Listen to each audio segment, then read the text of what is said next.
T-bone steak naman po tayo at broccoli and cabbage na kulay purple. Napakasarap po ng ganitong recipe at healthy din po ang mga gulay, lalo na po ang broccoli at itong mga cabbage. Talagang napakasarap po ng ganitong recipe, lalo na po yung mga nilagay kong pampalasa dito sa T-bone steak ay lalo pong lumasa itong T-bone steak at lalong sumarap. Kaya naman po guys, wag ko na pong patagalin at mag-umpisa na po akong magluto. So una po, ang ginawa ko po, nilagyan ko po muna ng asin itong T-bone steak. At hindi ko na po hiniwaan ko po para maluto din po ang loob. Depende po sa kakain kung gusto mamula-mula ang loob o hindi po. Then, nilagyan ko po ng cucurmin. Pagkatapos ko po malagay ang cucurmin, nag-add naman po ako dito ng cinnamon powder and then paprika. Pagkatapos naman po ay nag-add po ako ng konting-konting oil. Dahil po kapag hindi ko nalagyan ng oil, medyo hindi po naluluto ng maayos. Kaya po kahit konting oil po ay nilagyan ko. And then, inulit ko lang po yung same procedure na ginawa ko kanina. Nilagyan ko din po yung kabilang side. So, yung nilagay ko pong cucurmin, cinnamon, paprika,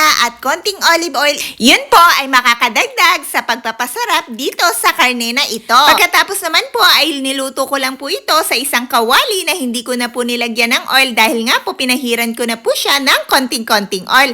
After naman po niyan ay niluto ko na po ang mga gulay. Pinakuluan ko lang po ito sa tubig na may asin. Then, habang niluluto ko po yung broccoli, ay binalikan ko naman po itong karne na aking niluluto. So, tinutusok-tusok ko lang din po dahil nga po ayoko nang mamula-mula ang loob. Binalikan ko po ang broccoli na niluluto ko. Pagkatapos naman po maluto ng konti, ay nag-add na po ako dito ng repolyo na kulay purple. Alam nyo po ba, yung ganitong klase ng repolyo ay masarap po pala. Bukod nga po sa masarap, ay napakarami pong vitamins and minerals na kasama itong repolyo na kulay purple. At pati na rin po itong broccoli ay napaka-healthy po ng dalawang gulay na yan. Inu-improve po nito ang ating mga heart health dahil may nutrients po ito na napakaganda sa ating mga puso. Kaya po ganyan ang kulay niya ay dahil po sa mga antioxidant na tinatawag na anthocyanin. At alam mo po ba kung ikaw ay may constipation, ito pong purple cabbage ay tamang-tama po para sa'yo dahil malaki po ang tulong. At alam din naman po natin ang broccoli din po ay napakaganda at mayaman sa mga vitamins and minerals na kailangan ng ating katawan dahil maganda rin po sa puso, sa buto,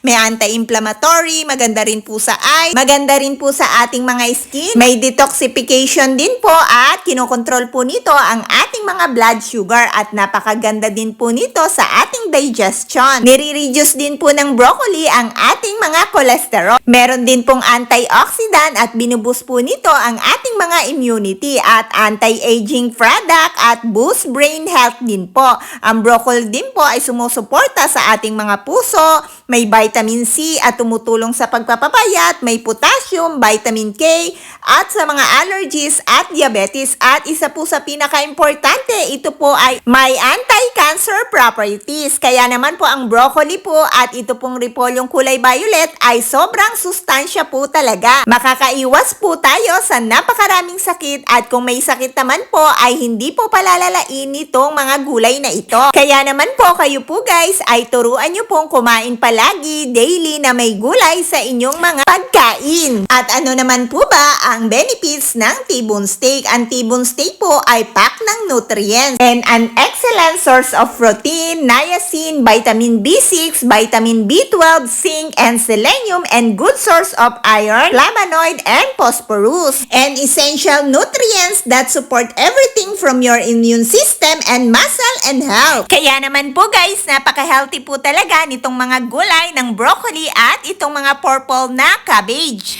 At pati na rin po itong T-bone steak. So guys, dapat po i-alternate din po natin ang ating mga kinakain para naman po mabalance natin ang ating healthy diet. Halimbawa po, for today is that tomorrow meat and then the next day ay iba naman. Pero mas okay po na everyday na ang laging kasama sa pagkain nyo ay laging may kasamang gulay kahit po lutuin nyo ng magkasama o kaya naman po hiwalay ang luto. Pero ako po, daily ay try my best na may gulay. Pero po ay try my best talaga na mga healthy foods ang aking niluluto. So guys, always remember, eat enough and nutritious food to always be in good health at samahan na rin po ng dahang-dahang exercise.